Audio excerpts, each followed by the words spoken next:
Science fiction, a world where we can step outside reality in order to look at the implications of technology's achievements, where we can speculate about what the future holds for society. Science fiction first appeared at the dawn of the Industrial Revolution. As engineers designed and built machines to save people's labor, science fiction writers took an interest.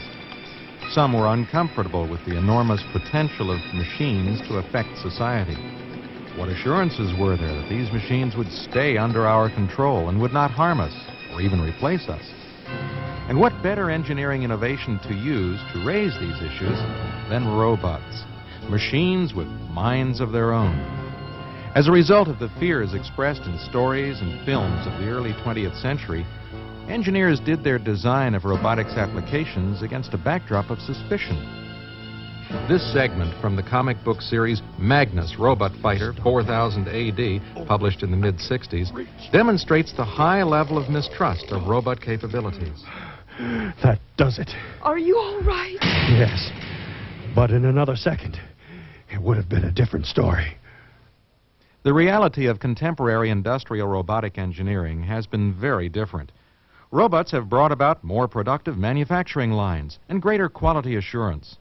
Their use has saved people from having to work in hot, toxic, or otherwise dangerous environments.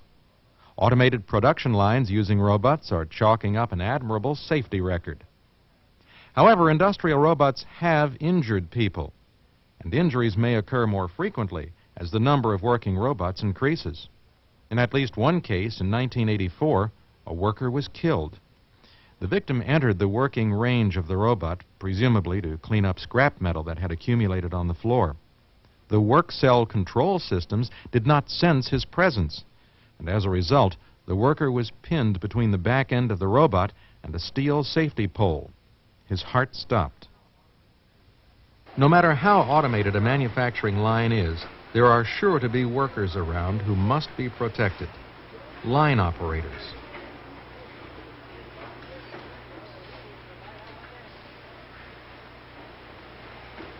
Maintenance workers, programmers,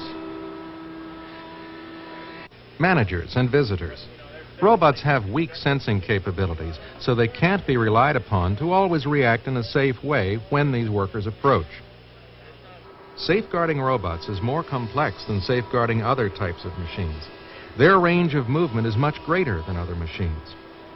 Machine guards around belts, other moving parts, and points of operation are small in comparison to robotic work cells that often encompass several cubic yards on the plant floor. Robot guarding has to be flexible, too, to adapt to the variety of tasks a single robot may perform. Industrial robots are hardly on the attack, but they can be a hazard. And engineers are clearly the people who must take responsibility for ensuring the safety of the people who work with them. The next few minutes will highlight some of the ways to protect people in robotics environments at critical stages of the engineering job: research, design, and implementation. It is extremely important to know as much as possible about the robot before workstation design begins. You have to know the precise track of its movement and how those moves are programmed. Since safe design solutions often involve barriers, it is important to know the range of velocities, payload limits, and tooling options that are required for the job. The barriers must not only keep people out of the work cell, but also keep the machinery within. You must know the features for robot control that the robot manufacturer provides. Alterations to the input-output system are the primary means of designing a safe application. You probably know that robots have emergency stop buttons to provide total shutdown and interruption features to stop arm motion. Interruption circuitry in a robot should be supplemented by hardware stops that will stop the arm even at its full payload and speed. Almost all robots have these stops. They're usually set at the maximum range of the robot. Engineers should have these reset to the limits of movement for the task at hand. And don't ever substitute a steel pole on the shop floor for one of these stops. When workstation design starts, use what you have learned in the research phase. Omitting pinching points is a major consideration. All of the machinery that will be used on the line must be planned for and spaced to allow humans to safely pass. Use templates or models to do this if necessary, no matter what form they take. Obstacles of all kinds must generally be removed from the robot cell. Plan space for end effectors, too. A change in tooling can significantly increase the size of the work cell. After determining size and spatial relationship of the equipment, design the isolation of the work cell. There are several different kinds of perimeter guards. Each has its strengths and weaknesses. Barriers that are easy to pass through or over are by themselves inadequate. Fencing is effective and inexpensive. It should be tall enough to discourage workers from climbing. Access gates should be interlocked with the robot controller to interrupt the robot cycle if opened. Resetting should require a two-step process. One reset at the site of the interruption and one outside the barrier. A drawback to fencing is that it is difficult to move. Another is that it obstructs the vision of workers who may need to monitor the robot cell. Safety glass or other transparent barriers cost more than fencing, but they solve the vision obstruction problem. Light curtains are another form of useful barrier system. They are available in many sizes, and they can be selectively blanked to provide access to the cell for specific pieces of equipment or products, while still sensing and interrupting the robot cycle for humans. Unfortunately, other things in the environment besides workers may trip a light curtain circuit. Make sure that your operation is clean enough to use them. Pressure-sensitive mats are another effective barrier.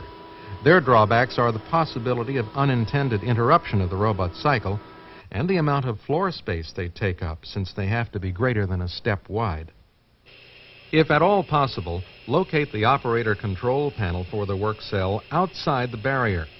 Both emergency stop and hold or interrupt controls should be on the panel.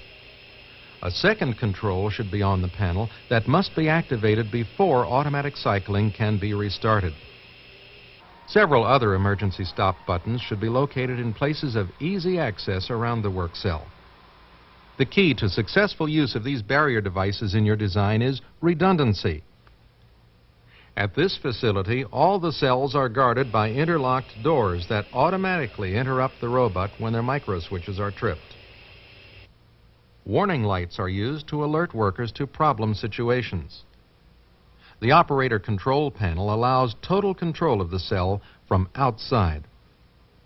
There is a total line shutdown pull cord system that has a cord drop over each workstation.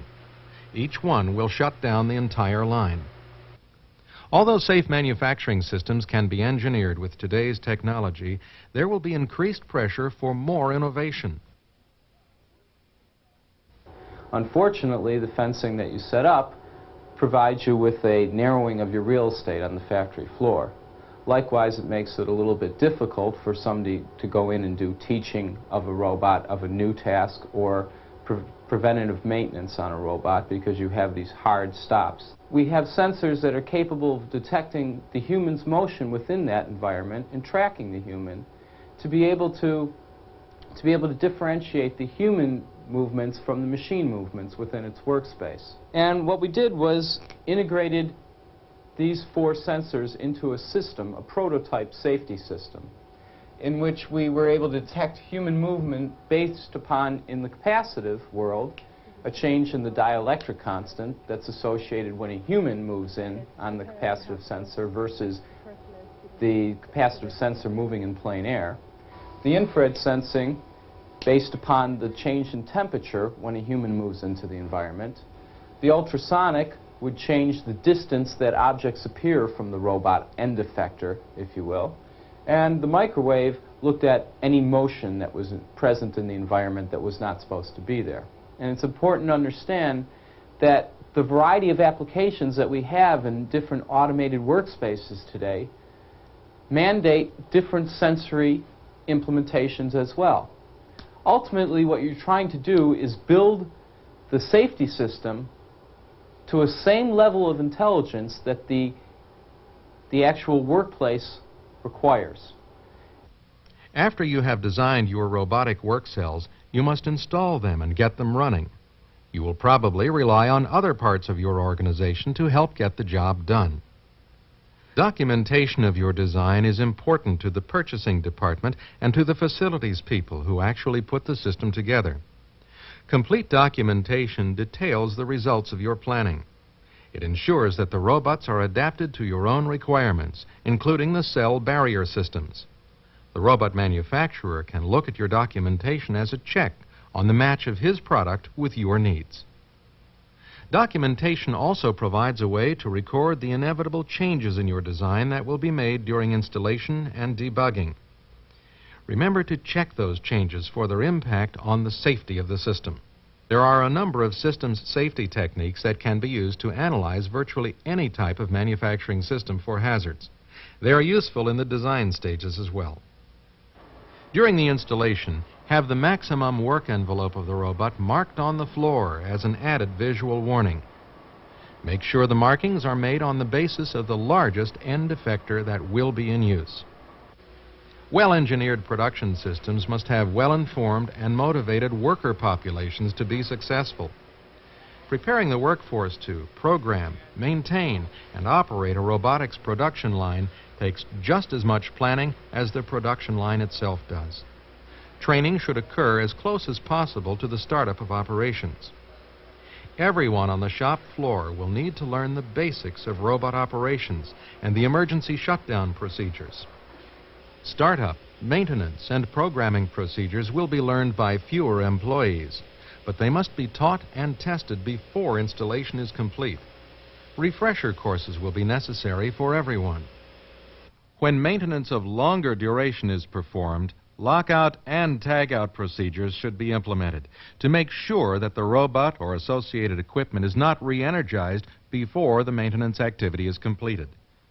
The points of control should be locked out so that re-energizing the robotic system can only be done by the person who applied the lockout. A warning or tagout should also be posted at the point of control.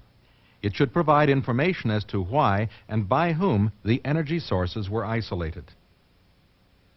To review, research before you begin design of robotic applications. You must know the capabilities and the control mechanisms of the robots in detail. Design your system to do the work without peril to workers. Use redundant barrier and control systems, the ones best suited for your operation. Install your production line with the same care you used during design. Fully document any changes in the design. Make sure that everyone is trained on all aspects of the new production line. 20 years have passed since robot fighter Magnus was created. Science fiction writers of the 80s still see potential dangers of robotics. But now, robots are often used to represent good in stories. Films, books, and toys present benevolent robotic characters. Clearly, there has been a shift in public perception of the dangers, brought about partly by good, safety-conscious engineering. The quality of today's engineering designs for industrial robotics applications will shape the views of the public, the workforce, and today's science fiction writers, and help determine whether scenes like these will ever be part of robot reality.